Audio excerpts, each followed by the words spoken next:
Monsieur Dizier, merci d'avoir consacré quelques temps pour nous parler un peu de vos fonctions, justement. Et en quelques mots, est-ce que vous pouvez décrire votre fonction de directeur de l'établissement pénitentiaire, justement? Les missions d'un chef d'établissement sont essentiellement des missions que je dirais de management, même si je n'aime pas beaucoup ce terme-là, mais en tout cas d'organisation des différents services qui sont à l'œuvre dans l'établissement pénitentiaire, c'est-à-dire bien entendu l'organisation du travail des agents, l'organisation des régimes de vie des détenus et l'organisation du fonctionnement de tous les services périphériques de l'établissement. Heureusement, à côté du chef d'établissement, il y a généralement un, voire plusieurs adjoints auxquels on délègue une partie du travail, une partie de la responsabilité, et généralement les décisions qui me reviennent sont néanmoins prises en collégialité. Le quotidien, comment ça se passe comme ça dans une prison? Alors, le quotidien, il est fait de choses immuables et de choses surprenantes. Les choses immuables, c'est l'ouverture du courrier administratif tous les matins, c'est la rencontre des détenus qui sont arrivés la veille à l'établissement pénitentiaire ou ceux qui ont été signalés comme ayant un comportement inadapté, c'est ce qu'on appelle la procédure disciplinaire. Il y a toute une série de réunions qui sont fixées à l'agenda, qui ne sont pas forcément quotidiennes, mais qui se déroulent à différents moments de la semaine, du mois ou de l'année. À côté de cela, il y a tout ce que le courrier a apporté comme travail éventuellement imprévu, des situations de la vie quotidienne qui mêlent les détenus, les agents, les services.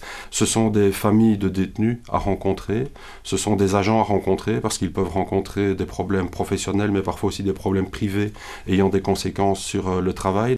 Ce sont des incidents comme ils peuvent s'en produire dans toutes les institutions. Voilà, la journée d'un directeur de prison, elle est aussi assez régulièrement en dehors de l'établissement pénitentiaire pour participer plus simplement à des formations ou à des journées de sensibilisation. Est-ce qu'il y a des problèmes qui sont plus fréquents que d'autres? Il y en a à mon avis de deux types. Il y a d'abord les problèmes qui sont liés à la gestion du régime de vie quotidien des détenus. Il est un fait que nous sommes en permanence en surpopulation pénitentiaire. La plupart du temps, 2 détenus doivent occuper une cellule de 9 mètres carrés, très peu confortable, contrairement à ce qu'une certaine opinion publique veut penser.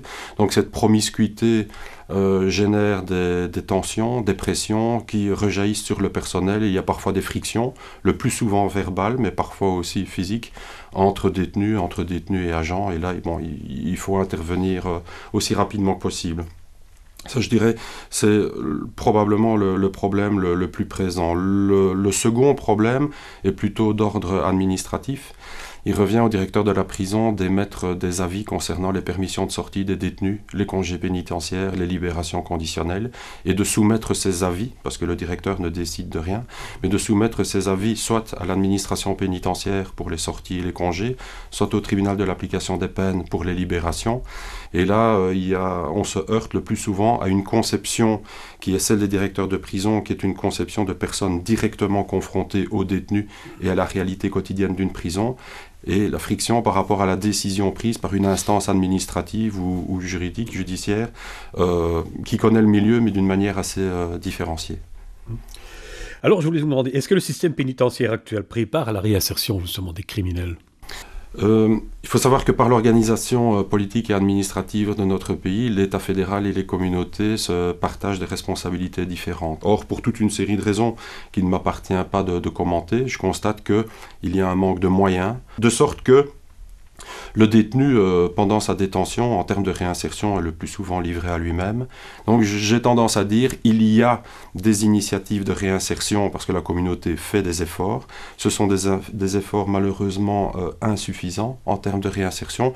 Et donc la réinsertion, c'est surtout l'affaire du détenu à partir du moment où il a l'autorisation de mettre un orteil hors de la prison. Ouais. Alors, on a souvent parlé, on parle toujours du bracelet électronique. Est-ce que c'est une solution, ça? Je pense que le bracelet, il peut, de manière très intéressante, être proposé à des personnes qui, certes, ont commis un fait délictueux qui mérite une sanction, mais qui ne méritent peut-être pas une sanction d'enfermement. L'intérêt du bracelet électronique, c'est de permettre la continuité d'une vie sociale, familiale, d'une vie professionnelle. Le bracelet, c'est une manière d'exécuter sa peine. Malheureusement, dans l'esprit du grand public, la prison semble être la seule forme de sanction valable, voire même utile, alors que manifestement elle ne l'est pas. subir sa peine sous le régime du bracelet électronique, c'est continuer sa peine parce que les restrictions sous le régime du bracelet sont quand même très importantes également. C'est un système qui a des limites ou quoi? Bon, il y a toute une série de personnes pour lesquelles je ne pense pas, en tout cas dans la situation actuelle avec le matériel dont on dispose, des personnes qu'on ne pourrait pas mettre sous bracelet électronique. Merci beaucoup, Monsieur Dizier. Je vous en prie.